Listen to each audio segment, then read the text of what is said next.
মালদায় মর্মান্তিক পথ দুর্ঘটনায় নিহত 6 জন, একজন গুরুতর আহত অবস্থায় চিকিৎসাধীন মালদা মেডিকেল কলেজ হাসপাতালে। শনিবার গভীর রাতে ঘটনাটি ঘটেছে মালদার গৌরবঙ্গ স্টেশন সংলগ্ন 34 নম্বর জাতীয় সড়কে। জানা গেছে, এদিন কালিয়াচকের দিক থেকে একটি 4 চাকার গাড়িতে চেপে 7 জন মালদার দিকে যাচ্ছিলেন, কিন্তু গৌরবঙ্গ স্টেশনের কাছে 34 নম্বর জাতীয় সড়কে 4 চাকার গাড়ি নিয়ন্ত্রণ হারিয়ে একটি লরিতে গিয়ে সজোরে ধাক্কা মারে। ফলে গাড়ির সামনের অংশ পুরোপুরি দুমড়ে মুচড়ে যায়, যার জেরে ঘটনাস্থলে 5 জনের মর্মান্তিক মৃত্যু হয়। 2 জনকে জাতীয় সড়ক কর্তৃপক্ষ, পুলিশ ও স্থানীয়রা মিলে মালদা মেডিকেল কলেজ হাসপাতালে ভর্তি করেন। সেখানে আরও একজনের মৃত্যুর খবর মেলে।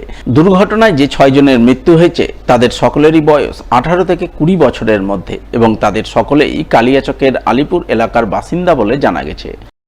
আমি মালদায় ছিলাম, আমাকে বললো যে দেখেন তোমার আলিপুরের সব ছেলে অমুক ছেলে অ্যাক্সিডেন্ট হয়েছে, হ্যাঁ অমুক জায়গায় কাটাগড়। আমি কাটাগড়ে না ঢুকে আমি মালদা হসপিটালে ঢুকলাম, তা আমি 3টা দেখতে পেলাম। তারপরে আবার 2টা আসলো, আর 2টা কাজ চলছে আর কি। 5 জন মারা গেছে, 2 জন আপনার অপারেশন হচ্ছে। 7 জন ছিল বোধহয়, সবার বাড়ি আলিপুর। কি করতে আসছিলো এখন ওদের বন্ধু বান্ধবকে পুছ করতে হবে, এখন তো আমরা বলতে পারছি না, আমরা তো বাইরে ছিলাম, আমরা এখান থেকে ঢুকলাম, আমরা তো বাড়িতেই ছিলাম নাকি বলতে পারবো। ওর বাবা মা তো বলতে পারবে না এখন, যেহেতু 16, 17, 18 বছর বয়স। ওই 7 জনের মধ্যে আমার একটা ভাগনা আছে, তো বাড়িতে থেকে খবর গেল কি এরকম তোমার ভাগনা অ্যাক্সিডেন্ট হয়ে গেছে। কোথায়? তো অমুক জায়গা কাটাগড়ে। তখন আমরা ছুটে আসলাম, এইসব দেখলাম কি ওখানে 3 জন লাশটাকে দেখতে পেলাম। একজনের গলা নাই, আর 2টো এমনি হাত পাগুলা ভাঙা টাঙা আছে, ওরও ডেট হয়ে গেছে। এই 3 জন ওখানে দেখলাম। এখানে এসে দেখলাম হসপিটালে মালদা মেডিকেলে 5টা ডেড বডি দেখলাম। এখন বর্তমানে শুনলাম যে দুটো যেটা আছে সিরিয়াসে আছে, এইটি শুনলাম। মনে হয় সবটি আলিপুরেরই হবে, কিন্তু এটা তো আমরা বলতে পারছি না ওরা কেন আসলো, কি করতে আসলো। এদিকে এই ঘটনাকে ঘিরে কালিয়াচকের আলিপুর এলাকায় নেমে আসে গভীর শোকের ছায়া। মৃত 6 যুবকের পরিবারের সদস্যরা কান্নায় ভেঙে পড়েন। 6 জনের আকস্মিক দুর্ঘটনায় তারা শোকে কার্যত পাথর হয়ে পড়েন। আমি যেটুকু খবর পেলাম, কালকে ওরা বন্ধু বান্ধব মিলে মালদা ঘুরতে গেছিল, কিন্তু বাইরে যায় কাজে, সবাই পরিযায়ী শ্রমিক। আচ্ছা। এবং যাওয়ার পথে এরা মানে পথ দুর্ঘটনায় 6 জন মারায়। প্রশাসনের কাছে অনুরোধ করব, ঊর্ধ্বতন কর্তৃপক্ষের কাছে, যে এ পরিবারের অসহায় পরিবারের পাশে যেন দাঁড়ায়। এদিকে গৌরবঙ্গ স্টেশনের কাছে জাতীয় সড়কে 4 চাকার গাড়ি দুর্ঘটনায় কালিয়াচকের 6 যুবকের মর্মান্তিক মৃত্যুর খবর পেয়ে রবিবার মালদা মেডিকেল কলেজ হাসপাতালে ছুটে যান রাজ্যের মন্ত্রী সাবিনা ইয়াসমিন ও সুজাপুরের বিধায়ক আব্দুল গনি। তারা দুর্ঘটনায় আহত ও নিহতদের পরিবারবর্গের সঙ্গে কথা বলেন, তাদের সান্ত্বনা সমবেদনা জানান। সেই সঙ্গে আহত যুবকের শারীরিক অবস্থার খোঁজখবর নিয়ে মৃতদেহগুলি ময়নাতদন্ত দ্রুত সম্পন্ন করার বিষয়ে প্রয়োজনীয় তদারকি করেন। গত রাত 10:30টার সময় মালদা থেকে যাচ্ছিল কালিয়াচক, একটা জাইলো গাড়িতে যাচ্ছিল 7 হেড 7 জন। তার মধ্যে ট্রাকের সঙ্গে সংঘর্ষ হওয়ার জন্য স্পটেই 5 জন মারা যায়, আর একজন সিরিয়াস ইনজিওর্ড অবস্থায় ছিল, হসপিটালে মারা গেছে।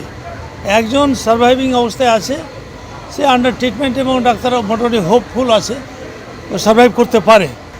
ট্রিমেন্ডাস একটা প্যাথেটিক একটা ইনসিডেন্ট সকলের জন্য। এবং আমি যা জানলাম ছেলেগুলো অনেকে ইয়াং ছেলে, এই 18, 20, 22 এরকম বয়সী ছেলেরা সব মারা গেছে। হ্যাঁ, ওদের ফ্যামিলির প্রতি আমাদের একটা সমবেদনা তো আছেই, এবং যারা মারা গেল তাদের যেন পোস্টমর্টমটা খুব তাড়াতাড়ি হয়, যথাশীঘ্র হয়, কোনো ইন্টারাপশন না হয়, এটা যেন আমরা যারা দায়িত্বে আছেন তাদেরকে বলে দিয়েছি। আশা করি খুব তাড়াতাড়ি হয়ে যাবে। ঘটনায় মন্ত্রী সাবিনা ইয়াসমিন গভীর শোক ও দুঃখ প্রকাশ করেন। সেই সঙ্গে তিনি যুব সমাজকে প্রচণ্ড গতিতে গাড়ি ও বাইক না চালানোর বার্তা দেন। দুঃখজনক ঘটনা ঘটেছে, একটা ট্রাকের সঙ্গে জাইলো গাড়ির সংঘর্ষ বাধে এবং সেই জাইলো গাড়িতে টোটাল 7 জন ছিল ড্রাইভারকে নিয়ে। 7 জনের মধ্যে 6 জনই স্পট ডেড, একজন আপাতত একজন স্টেবল আছে, মালদা মেডিকেল কলেজে এসে ভর্তি আছে এবং তাকে আমরা দেখতে এসেছিলাম। এবং 6 জন যে ডেথ হয়েছে, আমরা ইমিডিয়েট কথা বলে প্রসেস করে পোস্টমর্টম করিয়ে দিয়ে পরিবারের হাতে যেন তাড়াতাড়ি বডি তুলে দিতে পারি। তার ব্যবস্থা আমরা করছি এবং প্রত্যেকটা পরিবারের প্রতি সমবেদনা জানাই। কিন্তু আপনাদের মাধ্যমে আমি একটা মেসেজ দিতে চাই, বিশেষ করে ইয়াং জেনারেশনের কাছে, যে যাই করো না কেন নিজের জীবনের চাইতে বড় কিছু আর হতে পারে না। নিজের জীবনের রিস্ক না নিয়ে তোমরা এইসব করো না। যে সরকারি রুলস আছে, সিস্টেম আছে, সেগুলো ফলো করো। সরকারি রুলস যদি আমরা ফলো করি, অটোমেটিক আমরা আমাদের জীবনকে বাঁচাতে পারব। রবিবার মালদার মানিকচকের ভূতনি এলাকায় বন্যা কবলিত এলাকা পরিদর্শন করে বন্যা পরিস্থিতির জন্য প্রশাসনকে দায়ী করে সুর চড়ালেন দক্ষিণ মালদার কংগ্রেস সাংসদ ঈশা খান চৌধুরী। সেই সঙ্গে বন্যা ত্রাণ বিলি নিয়ে রাজনীতির অভিযোগ তুলে সরব হলেন প্রশাসনের বিরুদ্ধে। উল্লেখ্য, গত সপ্তাহে মালদার মানিকচকের ভূতনিতে ভয়াবহ বন্যা পরিস্থিতি তৈরি হয়। বাঁধ ভেঙে গঙ্গার জল ঢুকে প্লাবিত হয় ভূতনির 3টি অঞ্চলের বিস্তীর্ণ এলাকা। ভূতনির উত্তর চণ্ডীপুর, দক্ষিণ চণ্ডীপুর ও হীরানন্দপুর অঞ্চলে কয়েক হাজার পরিবার বন্যার কবলে পড়ে চরম অসহায় অবস্থার দিন গুজরান করেন। তাই রবিবার ভূতনির বন্যা কবলিত এলাকাগুলি পরিদর্শনে যান দক্ষিণ মালদার কংগ্রেস সাংসদ ঈশা খান চৌধুরী। সঙ্গে ছিলেন মানিকচকের প্রাক্তন কংগ্রেস বিধায়ক মুত্তাকিন আলম সহ অন্যান্যরা। তারা কোথাও গাড়িতে চেপে, কোথাও পায়ে হেঁটে, আবার কোথাও নৌকায় চেপে বন্যা পরিস্থিতি ঘুরে দেখেন। বন্যার্ত মানুষজনের সঙ্গে কথা বলেন। ওই সময় দুর্গতরা সাংসদের কাছে বন্যা ত্রাণ নিয়ে দলবাজি রাজনীতির অভিযোগ তুলে ধরেন। আপনাকে আলাদা করে আমি দিচ্ছি না, আপনার লিস্টগুলো যতগুলো আপনার ভূতনির লিস্টগুলো দিবেন আমাকে, সেগুলো মেম্বার। কিন্তু আজকের ঘটনা, আজকে ওই বুথটা বড় বুথ আছে, আজ আসবে একটা তিরপাল দিবে, একটা ঘর পাবে, একটা ঘর পাবে না। হ্যাঁ, একজন পাবে, একজন পাবে না। কাকে 1 কেজি চিড়া দেবে, কাকে 1/2 কেজি গুড় দিবে, কেউ পাবে, কেউ পাবে না। এই সব দিয়ে কি বাঁচানো যাবে? আমাদের যে কোটি কোটি টাকা নয় ছয় হলো, সেটা কি পূরণ করে দেবে? হ্যাঁ, তো আজ যে নেতা মন্ত্রীরা আসছে, ভোটের সময় আসছে, এটা বলছে, ওটা বলছে, ওইটা বলছে, কিন্তু 1 বছর ধরে বাঁধটা ভেঙে আছে, সেটা বাঁধার ব্যবস্থা নেয়নি। ভূতনির বন্যা পরিস্থিতি পরিদর্শনের পর দক্ষিণ মালদার সাংসদ সংবাদ মাধ্যমের মুখোমুখি হয়ে বলেন, ভূতনির পরিস্থিতি ভয়াবহ। প্রায় 5,000 পরিবার বন্যার কবলে পড়েছে। তারা চরম অসহায় অবস্থায় দিন গুজরান করছেন। কিন্তু এই পরিস্থিতির জন্য প্রশাসন দায়ী, কারণ প্রশাসন সময় থাকতে বন্যা মোকাবেলায় কোনো কার্যকর পদক্ষেপ গ্রহণ করেনি। এছাড়াও তিনি বন্যা ত্রাণ বিলি নিয়ে রাজনীতির অভিযোগ তুলে প্রশাসনের বিরুদ্ধে সুর ছড়ান। অবস্থা খুবই খারাপ, প্রায় বন্যার জল ঢুকেছে, প্রায় 5,000 পরিবার এফেক্টেড আছে গোটা ভূতনি। আজকাল যে ভূতনি যেভাবে ফ্লাডিং হয়ে গেছে, বন্যা ভাঙন হচ্ছে, এটা এখানকার অ্যাডমিনিস্ট্রেশনের দায়। ডিএম, এখানে ইরিগেশন দপ্তর কি করছিল এতক্ষণ? বিভিন্ন মানুষের বাড়ি ডুবে গেছে, বিভিন্ন মানুষের ফসল ডুবে গেছে। কে টাকা দেবে, কে কম্পেনসেশন দিবে? এত বড় ক্ষতি হয়েছে, ক্ষতিপূরণ কে দিবে? কি সরকার দিবে? সরকার কেন এগুলো জিনিস দেখেনি? সরকার কি ঘুমিয়ে আছে? রাজ্য সরকার কি ঘুমিয়ে আছে? কেন্দ্র সরকার কি ঘুমিয়ে আছে? আমি জবাব চাই, আমি জবাব নিব। এটা তো পুরোপুরি মিথ্যা অভিযোগ যেটা বলছে।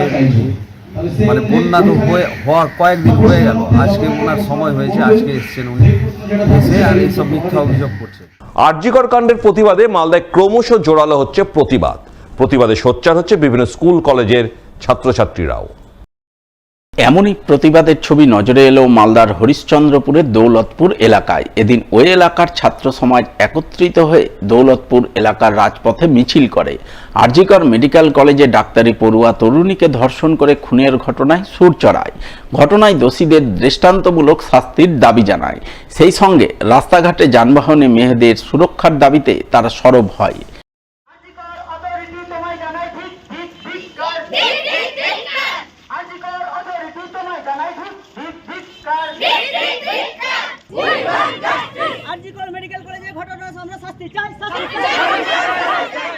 যারা দুষ্কৃতী রয়েছে এবং যারা মানুষ রূপে যে রাক্ষসগুলো রয়েছে তাদের জন্য শাস্তি হয়। আমরা সবাই মিলে যদি এগিয়ে যাই তাহলে শাস্তি দিতে বাধ্য।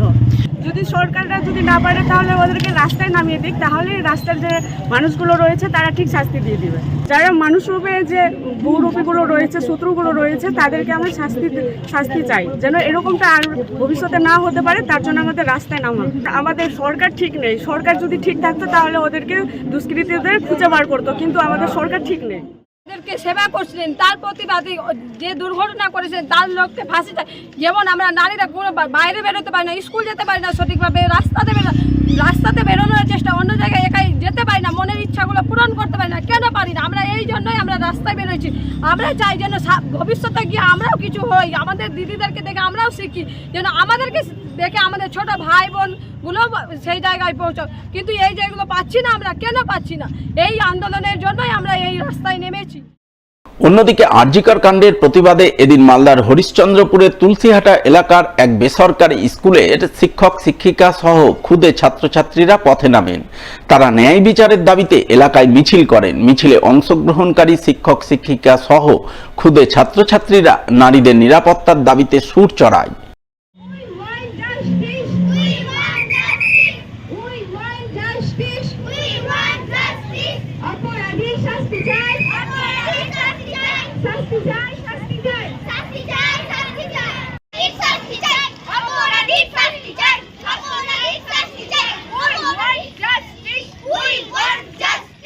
আজকে আরজিকর মেডিকেল কলেজে যে 31 বছরের মহিলা এত বড় নৃশংসভাবে হত্যা করা হয়েছে, তারই প্রতিবাদে আমরা আজকে রাস্তায় নেমেছি। আমরাও প্রতিদিন স্কুলে আসি, ডিউটিতে যাই, আমরাও এখান থেকে বাড়ি ফিরি, একাই আসতে হয়, একাই যেতে হয় রাস্তাঘাটে, বাসে ট্রামে। তো সেখানেও কি আমরা তো সুরক্ষিত নই? সেই সুরক্ষার দাবিতে যেন সবাই সুস্থভাবে আমরা কাজে জয়েন করতে পারি বা কাজ থেকে ফিরতে পারি বাড়িতে, সুরক্ষাটা যেন আমাদেরকে প্রশাসনকে আমরা জানাবো যে তারা যেন একটু এই বিষয়টাতে লক্ষ্য রাখে। আরজিকর কাণ্ডের প্রতিবাদে শনিবার পর রবিবারও মালদায় আন্দোলন করল তৃণমূল। রাম বাম শ্যামের চক্রান্তের প্রতিবাদে এই ঘটনায় মূল অভিযুক্তদের ফাঁসির দাবিতে রবিবার জেলায় বিভিন্ন প্রান্তে নজরে এলো তৃণমূলের অবস্থান, ধর্ণা ও বিক্ষোভ কর্মসূচি। এমনই কর্মসূচির ছবি চোখে পড়ে পুরাতন মালদার শাহপুর সেতু মোড়ে। সেখানে পুরাতন মালদা ব্লক তৃণমূলের পক্ষ থেকে মঞ্চ বেঁধে এদিন দিনভর অবস্থান বিক্ষোভ প্রদর্শন করেন তৃণমূল নেতাকর্মীরা। এদিনের এই বিক্ষোভ কর্মসূচিতে নেতৃত্ব দেন পুরাতন মালদা ব্লক তৃণমূল সভাপতি রবীন দাস। দায়িত্ব হলে অবিলম্বে আরজিকর কাণ্ডে ধর্ষণকারীদের ফাঁসি চাই, ফাঁসি চাই, ফাঁসি চাই, করতে হবে, করতে হবে, করতে হবে। তিনি জানান, দলের শীর্ষ নেতৃত্বের নির্দেশে তারা আরজিকর কাণ্ডে আন্দোলনে নেমেছেন। দ্রুত সিবিআই তদন্ত শেষ করে দোষীদের সর্বোচ্চ শাস্তি, ফাঁসির দাবি জানাচ্ছেন। আমাদের রাজ্য কমিটির নির্দেশে এবং জেলা কমিটির নির্দেশে আরজিকর কাণ্ডে আরজিকর হসপিটালে যে ঘটনা ঘটেছে নিন্দনীয়, আমরা তার তীব্র প্রতিবাদ জানাই। তারই প্রতিবাদে আমরা আজকে স্থানীয় সেতু মোড়ে সকাল 10টা থেকে বিকেল 6টা পর্যন্ত একটা ধর্ণা মঞ্চ চালিয়ে যাব ওলমালদা ব্লক তৃণমূল কংগ্রেসের পক্ষ থেকে। অন্যদিকে আরজিকর কাণ্ডে উই ওয়ান্ট জাস্টিস স্লোগান তুলে ধরে পুরাতন মালদায় রবিবার আন্দোলন করল তৃণমূল। পুরাতন মালদা শহর তৃণমূলের পক্ষ থেকে অবস্থান বিক্ষোভ কর্মসূচি পালন করা হয় মঙ্গলবাড়ি এলাকায়। আন্দোলনের নেতৃত্ব দিয়ে আরজিকর কাণ্ডে দোষীদের ফাঁসির দাবিতে সুর ছড়ালেন জেলা তৃণমূলের সাধারণ সম্পাদক কার্তিক ঘোষ সহ অন্যান্যরা।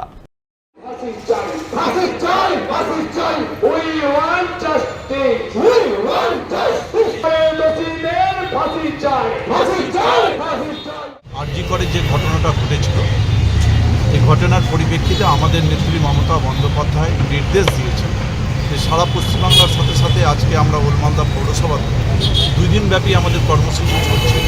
গতকালকে আমাদের কর্মসূচি হয়েছে, আমরা র্যালি করেছি এবং আজকে আমরা করেছি বিক্ষোভ সমাবেশ।